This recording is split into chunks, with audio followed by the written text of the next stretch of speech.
This is News Today with me, Kemini Nyamani Amana. Now, when last did you visit a cyber cafe? About 8 years ago, the answer would have been right now, and you may probably be browsing at one right now. Times have changed, and the internet is just a device away. Marian Tere has been looking at the apparent extinction of internet cafes in Ghana and what has contributed to this. A few years ago in Accra, one could count more than 10 internet cafes between Vodafone, then Ghana Telecom's head office around Kwame Nkrumah Circle, and busy internet on the Ring Road Central. Sadly, most of them have closed shop. While several reasons could be offered for the failure of these enterprises, one cannot overlook the solid impact on mobile phones and mobile internet technologies. A quick glance at the traffic matrix website alexa.com reveals the most visited websites in Ghana include Facebook, Yahoo, Google, YouTube, Live.com, Wikipedia, MSN, Ghana Web, BBC. Email used to be the most popular online activity in this part of the world, but social networking websites seem to have taken the lead in recent times. News websites come third. Thus, the composition of the 10 most popular websites is not much of a surprise. What is more interesting is that all the most popular websites have mobile versions of their services. Typing facebook.com into a mobile web browser, for example, automatically redirects one to a mobile version of the popular social networking website. The mobile websites are stripped-down versions but offer a lot of functionality in a layout small enough to fit into tiny mobile phone screens. It is thus now commonplace to find people get busy with chatting, twittering, reading the news and more from their mobile phones. Internet cafe attendants I spoke to corroborate this. Nowadays, the modems that are available for them, they don't come to the cafe to browse anymore, and that's affecting our business seriously. First, in any 60% pay an hour. My sister, I'm answer Vodafone for now to 2 minutes. 80%. Because of that, no one now catch on some stay a bit so amoko. Now I think it's because of the new modem now banning almost years that they find the business here cool. And sometimes so phone it's a mobile phones that banning and supporting internet. It's independent so I better cafe wasting time. You know, when you feel crana when you see the phone now, I am more important. Our professor obey alone. On say cafe you say open. On person will be here. Into your shenifie no yeah. Ishmael Amponsan, who still visits the internet cafe, tells me he supplements his modem use with the cafe to manage the cost associated with owning a modem. Modem that they use it in the house for chatting, Facebook and some petty things, because that's the only way that we can use it. And then when we want to come to the cafe too, because we need some accurate information, where sometimes the data is very large, thereby you cannot be able to use the modem to access it.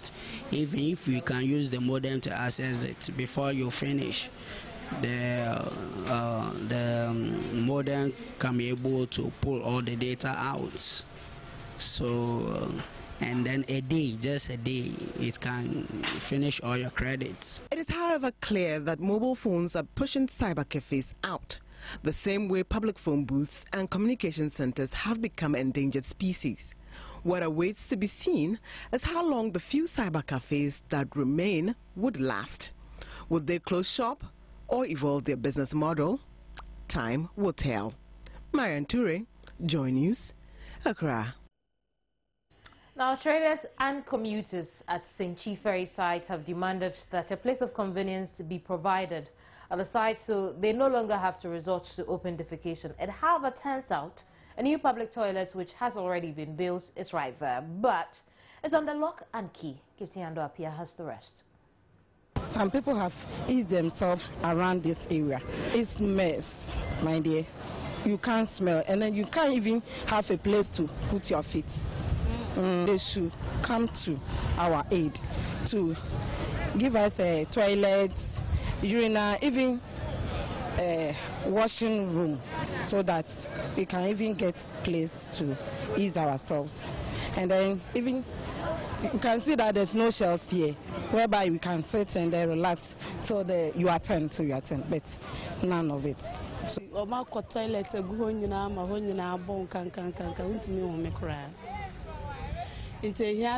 problem now about no toilet. Any baby a bedroom so. If you say I bet no bed 2 hours near a basket, no ha crying at Waswako, baby Ayeko. Just rabbi and say, oh, messy toilets. No one baby I bet snare did. And I said, I can't in your ready crabina baby at Nama, a rianshi, a musa. It was obvious from my conversations with commuters that they were ignorant of this facility. Undoubtedly, it will be of no use to them even if they knew, at least for now. Hundreds of people now move in and out of this ferry site, and one after the other, they troop to this overgrown grass to ease themselves. Unlike most of the commuters who are unaware there is a place of convenience, Daniel has been a salesman here since closure of the Adome Bridge about a month ago and tells me what he knows. They started immediately when the project has started, but as for now, I think they have already finished. But it remains the way to open it. If you want to go to private, you go to the top, but they did not finish. They are now building it, so they did not finish. So as they did not finish, the people used to go to toilet at the bush here. They used to go to toilet at the bush. So all the women and the men, they used to share the bush together. Which one have you been using yourself? I'm going to the bush as the same passengers who used to the bush. Project manager at the Senchi Ferry site, Benjamin Kilson, admits the toilet facility constructed for the place is completed, but is clueless as to why it is not opened. It has been a problem. We have the highway authority has finished with the construction of the toilet, but what the authority says is that they have handed over the keys to the district assembly to operate. So I find it difficult to understand why, as of now, they haven't opened to the public. But I don't know. The place is done, but it's just that complete. Why is it still locked? I don't know why. This is what I'm saying. That what I've been made to understand is this assembly is to operate the toilet. So I don't know what is keeping the whole thing late. He said the use of mobile toilets proved ineffective given the number of people who were using it daily. When we started, they were using this mobile toilet, which I don't think the volume of people who come here can use that. On your part, what can you do to help? I will contact head office to find out why the delay. Yes, so that if it is the district assembly who has to operate and they are not coming, they ask them to do it immediately. District Chief Executive of the area, however, says the keys have not been handed over to the Sojamine District Assembly. On my left here is a place that has been used as toilet or place of convenience by passengers and traders alike. But right here on my right is a booming canteen, or if you like, a booming market. The smell can still reach me, although I am far off from where the bush is. Kipti Andopia, Joy News, Senchi Ferry site. We'll stay along the banks of Senchi section of the Volta River. And a 5-year-old Thursday morning died along the banks of the Volta River, not too far from the Senchi Ferry site. There's more in the following report. Kofi's death threw the village of Akwemu Asafo into a state of shock and despair. His distraught father, Habna Mriku, said he left him with his friends briefly and was told about his death later.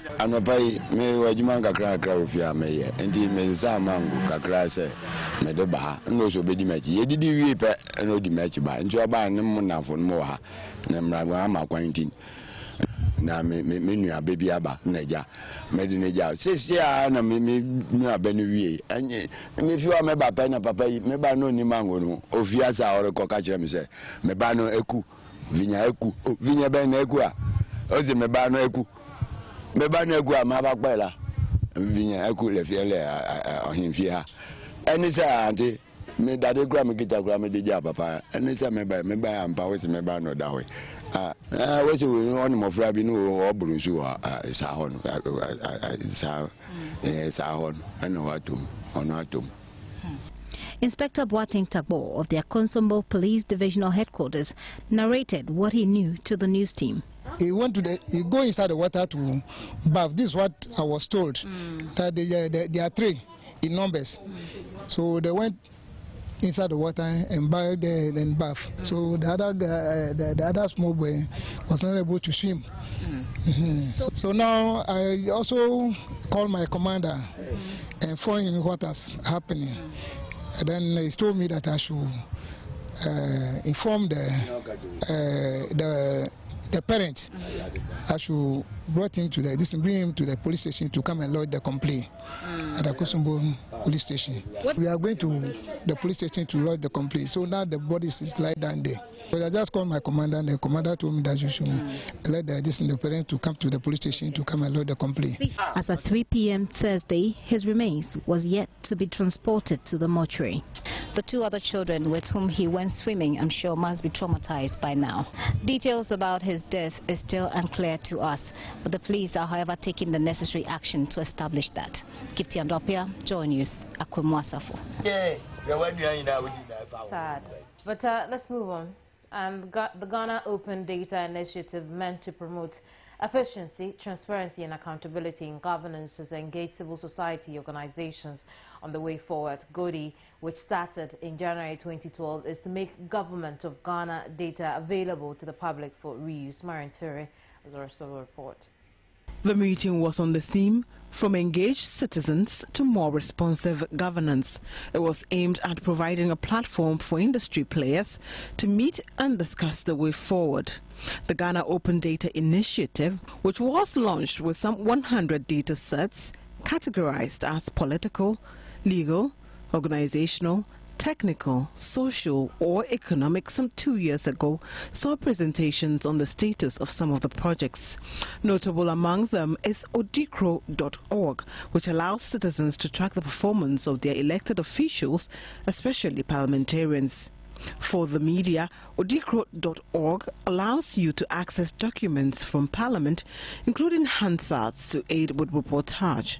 The team behind Odikro hope to make available Hansards dating back to 1953, when Parliament started sittings.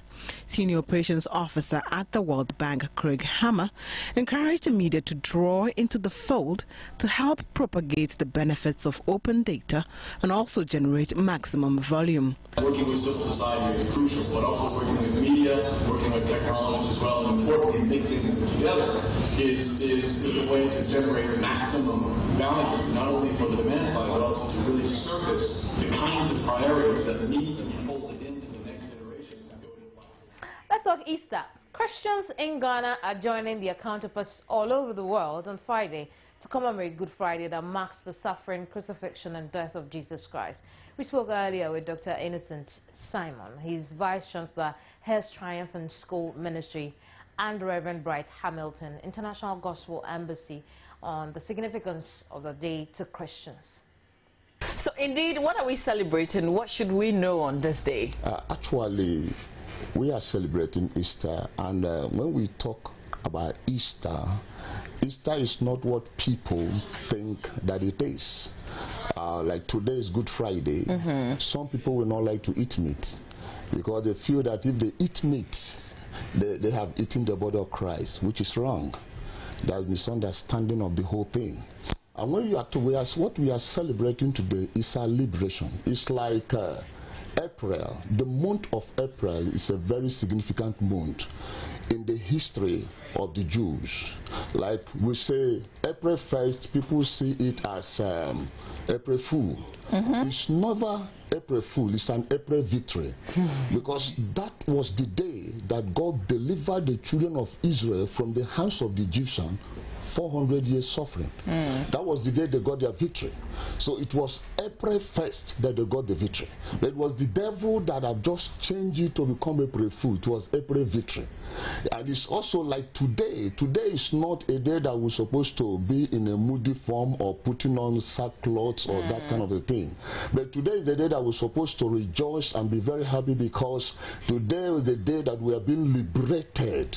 But, I mean, if you look at it, isn't it supposed to be a sad day? Because Christ died. I mean, he went through everything that he went through, all the humiliation, and then he died on the cross. So it's supposed to be sad, right? No, it's supposed not to be a sad day to you and me, because today is the day that God himself arrested our problems. Our predicament was arrested today. Do you understand? The arrest of Jesus today is victory unto us. He gave himself for that, so that you and I might be free from all our predicament, from all our warriors, our worries. Then I want you to know that today, whatever that have been troubling anyone have been arrested today. Do you understand? And then when you move over to tomorrow being Saturday, when we'll be crucified, then all that have been your problem was being crucified on that day. Easter, a period that Jesus died for all sinners. We are celebrating the day that Jesus saved mankind from the power of sin. We are celebrating the day that we believe that Jesus set the prisoners free. Those in bondage are free now. We believe that today or this week we are celebrating the period that he gave life to lifeless mankind. Because the Bible says, for all have sinned and we have short of the glory of God. So when Jesus came, he gave life back to man. For he said, whoever believes in him will not die, but he will live forever. So it's a very important day that I think all of us have to celebrate. But we have to be cautious of how we celebrate Easter. So how should we celebrate it then? I mean, there are a lot of jams, a lot of night outs, people drink. How should it be celebrated? I think, you know, we are missing the point. The way we are celebrating Easter is not how Jesus wants us to celebrate. The jams and beaches, you know, it's not what we have to do. So what should we have to do? I mean, go to church all day? We have to go to church, as usual, to celebrate the day.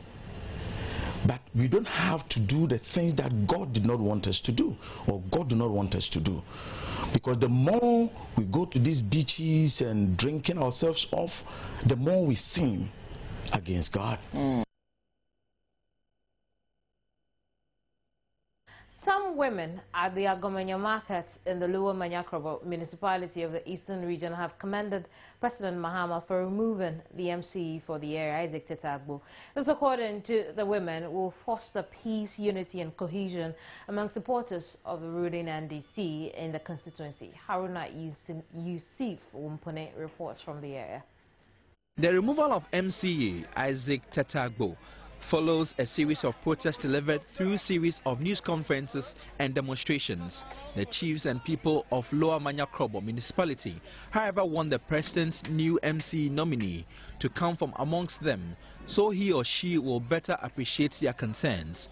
Some of the marketwomen who spoke to Joy News, Ma Maku and Mavis Azu, said the removal of MCE should help the NDC's fortunes at the elections in 2016. Other members of the community, including Akuse Chief, were equally excited about the exit of the MCE. His Excellency, the President, for the good work done. And I've been saying almost every day that President Mohammeds is a man of integrity. He listens to people, even if you are 1 year old, he will listen to whatever you are saying. And really, he has listened to the people of Lower Yaakov. by removing Agbo from office. Haruna Yusufu for this report from the Eastern region.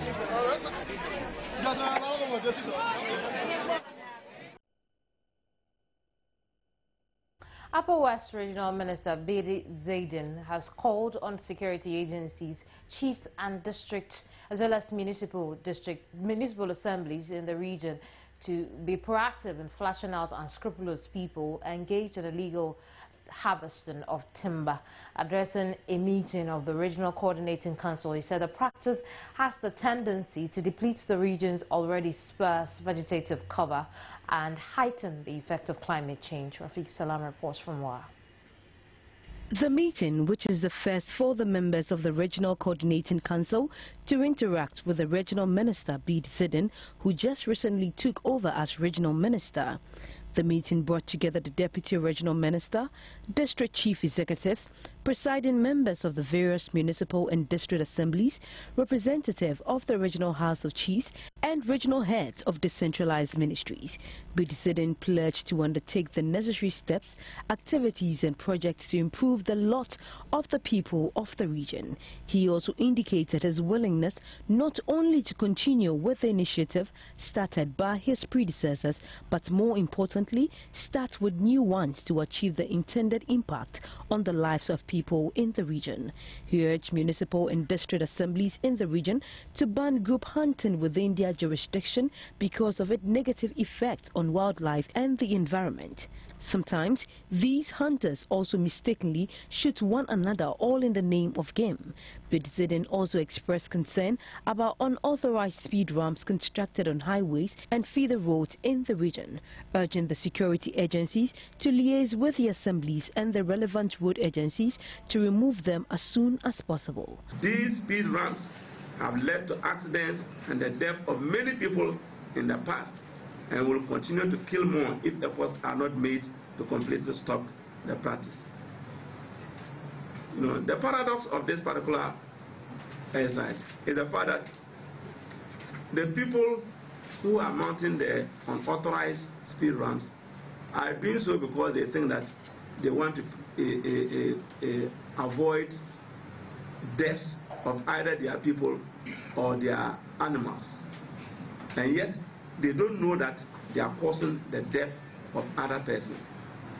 And so, we must do things more appropriately in order to be able to satisfy everybody. Rafiq Salam's report from Wa.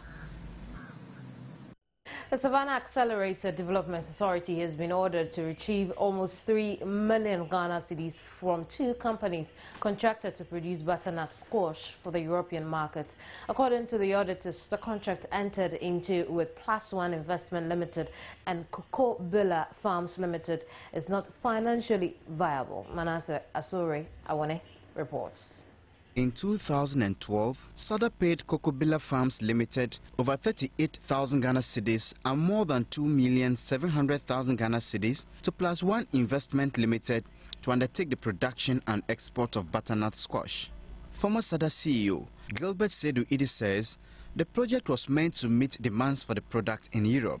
The butternut is a new crop in high demand in Europe, very high demand in Europe. But unfortunately in Europe, during the winter, the weather is not suitable for its production. And the winter happens to be our dry season. So it gives us a winter window. When you're able to produce it, then you can take it to the European market. And because of that, the European market was very keen. In fact, they traveled all the way from Birmingham to come and see us and the work we are doing. And then from there, we're able to agree on orders. They wanted us to supply them 2 containers every week. But we didn't even have the capacity to be able to produce 2 containers every week. So they scaled it down to 1 container every week. So the market was there. SADA explained that the 38,000 Ghana Cedis paid to Cocoa Farms was used to pilot the project. The 2.7 million Ghana Cedis paid to Plus One Investment Limited was to be paid back within 5 years. Joy News visited one of the project locations at Yape in the northern region. This site is for Plus One Investment Limited, but we found only irrigation equipment and farm implements. There was no sign of human activity on the site, though we visited at the peak of the dry season when cultivation of the land was supposed to be taking place. When we were about to leave, we saw this man who said he was the security man at the site. He gave us information about beneficiaries of the project.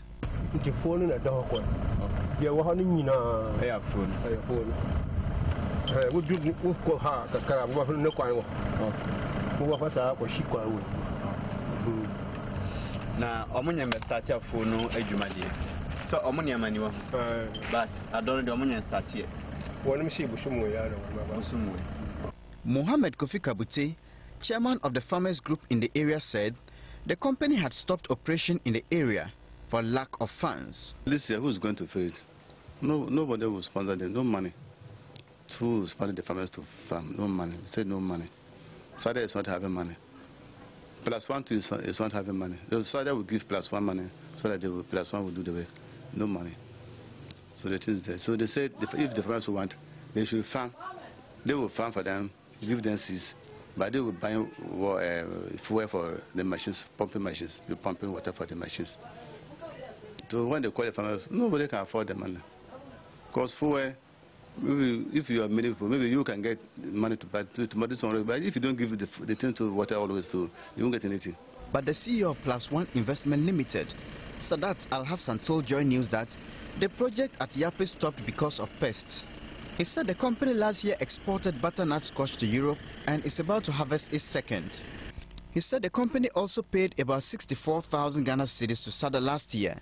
This amount represents only 2% of the money it's supposed to repay to SADA in 5 years. The audit report says SADA failed to produce records on the number of tonnage of the butternut squash the company has harvested and exported and the sales made. It says the practice is a recipe for financial malfeasance and recommends therefore that the companies be made to refund the amounts granted to them with interest at the current commercial bank lending rate because the economic viability of the project could not be ascertained. For Joy News, Manasseh Azore Arene reporting. You're watching News Today. I'll be right back.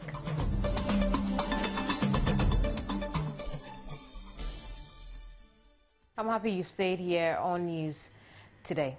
Now, members of the Susilo Farmers Association and the Appollo West Region have called on the Ministry of Food and Agriculture to come clear on the state of cotton production in the region. According to them, it has been rumored that Olam Ghana Limited, who were given the mandate to take charge of the northwestern zone following the rezoning of the country's cotton growing areas, has now pulled out and replaced by Winco. In addition, registration of farmers for 2014-2015 farming season should have been completed by now, which has not been done, leaving them in a state of quandary.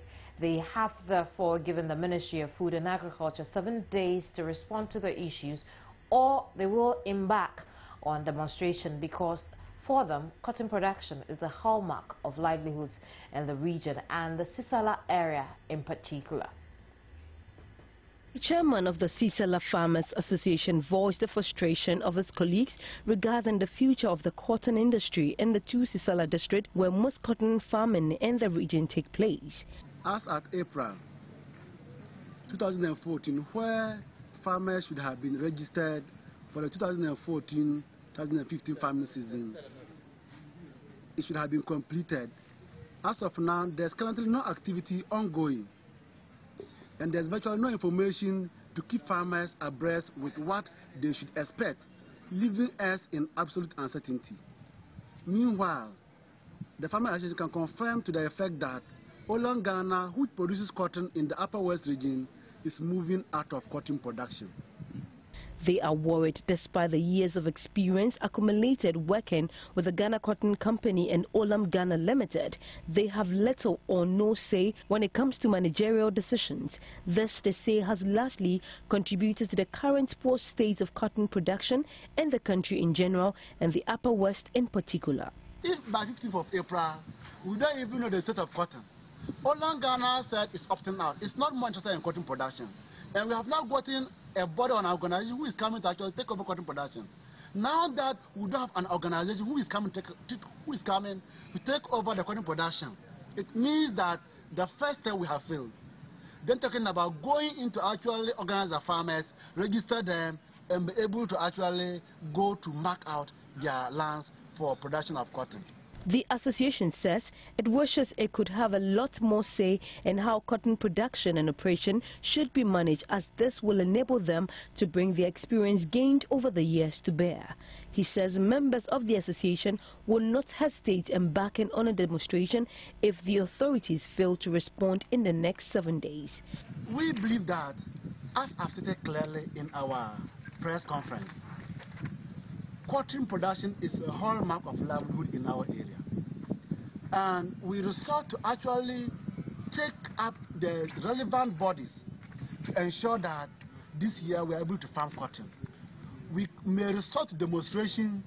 We may actually resort to engaging all those that matter with the media to ensure that we unravel why this year up to this time the cotton production in the area has not actually started off, and we are actually in a state of dilemma and confused about what is going to happen in this year.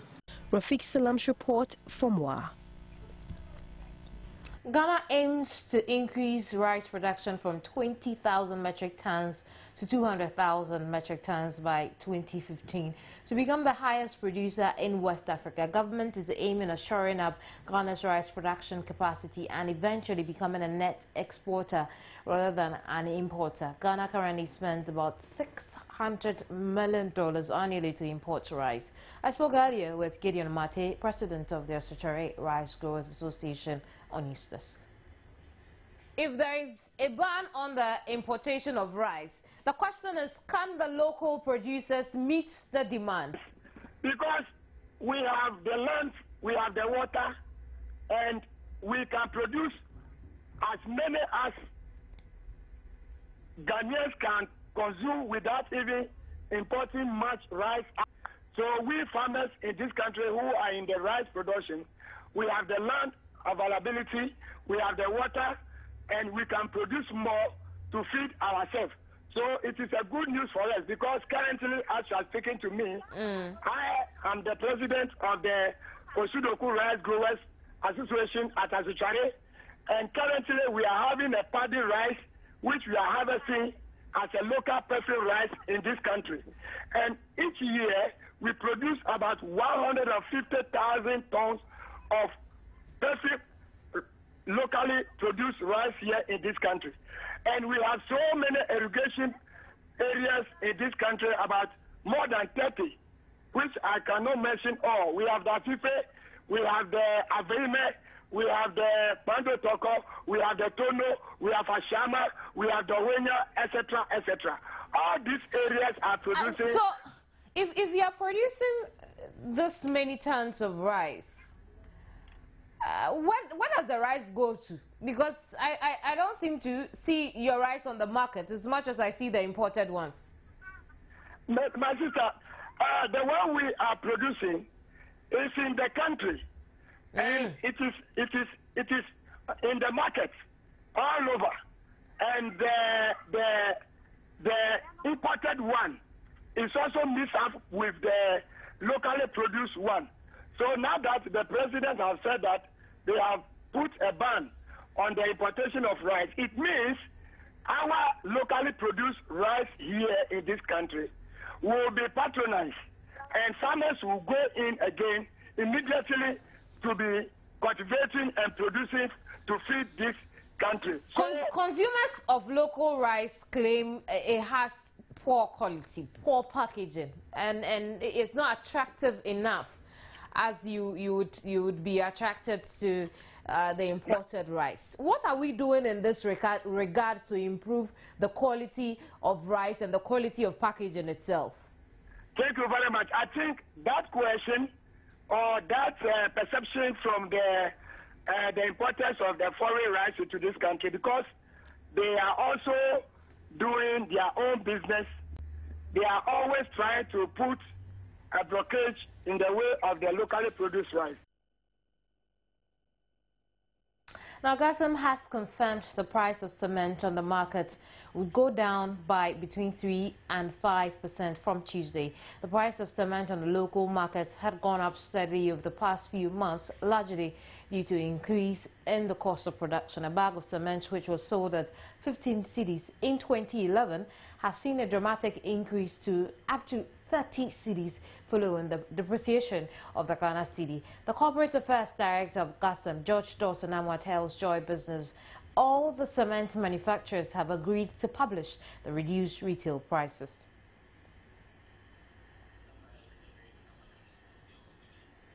That's it for business on News Today. I'll be back with some sports action after this.